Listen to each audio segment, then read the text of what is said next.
ஆண்டவர் இந்த நாளில் உங்களை ஆசீர்வதிப்பாராக. உலகத்தில் ஒரு விதமான கூட்டத்தை நம்ம பார்க்க முடியும். எப்போ பார்த்தாலும் எது நமக்கு நேர்ந்துருமோ அப்படின்ட்டு தீமைகளை குறித்து சிந்திக்கிறவங்க. நமக்கு எது தீங்கு வந்துடுமா, அல்லது அது நடந்துருமா, இது நடந்துருமா அப்படி சில பேருடைய மனதில் எப்போதுமே இது ஒரு கேள்விக்குரிய. விடிஞ்ச நேரத்திலேருந்து பார்த்திங்கன்னா சில பேர் அப்படியே இருப்பாங்க. இந்த அனுதின கண்மொழித்தன் நிகழ்ச்சியை கேட்டு உங்கள் வாழ்க்கையில் கூட அப்படி நமக்கு இன்றைக்கி என்ன நடந்துருவோம். சில பேர் பார்த்திங்கன்னா ஒரு கெட்ட சொப்பனத்தை கண்டு முடிச்சிருப்பாங்க. உலக மனுஷராக இருந்தால் அவங்களுக்கு பிடித்தமில்லாதவங்க நேரடியாக வந்திருப்பாங்க, பார்த்துருப்பாங்க. சில மூஞ்சில் முழிச்சாலே உருப்படாதம்பாங்க இல்லையா. ஆமாம், ஆவிக்குரியவங்க கூட இப்போ அப்படி மாறி போயிட்டாங்க. இந்த ஆவிக்குரிய நிலைமைகள் குறைஞ்சிக்கிட்டே வருது. ஆண்டவரை பார்க்க வேண்டியவங்க இன்றைக்கி என்ன செய்கிறாங்க, 4 நட்சத்திரமும் மற்ற விதமான காரியங்களையும் பார்த்து என்ன செய்கிறாங்க, பலவிதமான குழப்பத்திலே இருக்கிறாங்க. ஆனால் எப்போதுமே நம்முடைய மனதில் நம்முடைய ஆண்டவரை குறித்த ஒரு எண்ணம் நமக்கு இருக்க வேண்டும். எப்போதும் ஆண்டவர் ஒரு நாளும் நாம் ஆராதிக்கிற நம்முடைய தேவன் தீங்கு செய்யவே மாட்டார். அதை நாம் டெய்லி நினைக்கணும். ஏன்னா அவர் தீங்குக்கு மனஸ்தாபப்படுகிறார்.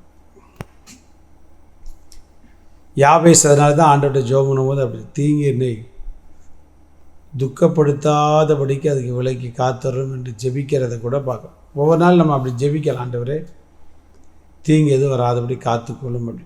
ஆனால் தேவன் ஒருபோதும் என்ன செய்ய மாட்டார், தீமை செய்ய மாட்டார். அவர் தீமை செய்யாதவர் தீமை பாராத ஒரு சுத்த கண்ணன். ஆனால் நிறைய வீட்டில் குடும்பத்தில் இது ஒரு புலம்பமாகவே இருக்கும். ஆண்டவர் எனக்கு அதை செய்தார், இதை செய்தார், தீங்கை செய்தார். அதனால் அதை அப்படிலாம் நினைக்கக்கூடாது. பைபிள் அப்படி தான் சொல்லுது. என்ன சொல்லுதுன்னு பார்ப்போம். யோனா 3ஆம் அதிகாரம் 10ஆம் வசனத்தை நம்ம வாசிக்க கேட்போம். அவர்கள் தங்கள் பொல்லாத வழியை விட்டு திரும்பினார்கள் என்று தேவன் அவர்களுடைய கிரியைகளை பார்த்து தாம் அவர்களுக்கு செய்வேன் என்று சொல்லியிருந்த தீங்கை குறித்து மனஸ்தாபப்பட்டு அதை செய்யாதிருந்தார். பார்த்தீங்களா, நினிவே பட்டணம் 40 நாள் உண்டு கவிழ்க்கப்பட்ட போகணும்னு யோனா மூலமாக சொன்னார். இந்த வார்த்தை அவர்களுக்கு கிடைத்த போது அவர்கள் மனம் திரும்பினார். அவருடைய பாவங்களை விட்டு பொல்லாத வழியை விட்டு திரும்பினாருங்க. அதனால் அங்கே வேதம் சொல்லுகிறது, தேவன் தாம் சொல்லியிருந்த அந்த தீங்கை செய்யாதபடிக்கு அதுக்கு மனஸ்தாபப்பட்டார். அதை விட்டுட்டார், அதை செய்யாதிருந்தார். ஒருவேளை நம்முடைய வாழ்க்கையில் அப்படிப்பட்ட ஒரு செயல் இருந்திருந்தால் அதை நம்ம மனம் திரும்பிட்டால் போதும். ஆண்டவர் தீமை செய்வது அவருக்கு நோக்கமே கிடையாது. நம்ம நல்லா இருக்கிறது தான் அவர் விரும்புவார். இயேசு சிலுவையில் மரித்ததுக்கு காரணமாக தான். ஆகாப்பு குணப்படாதவனாக இருந்தான், தன் மனைவிட்ட தன்னை விற்று போட்டிருந்தான். அவன் உபவாசித்து ஜெபித்த போது கூட அவனை விட்டார். பார்த்தீங்களா, பேதுரு நம்ம ஆள் சபித்தான், சத்தியம் பண்ணான், எல்லாம் பண்ணான்.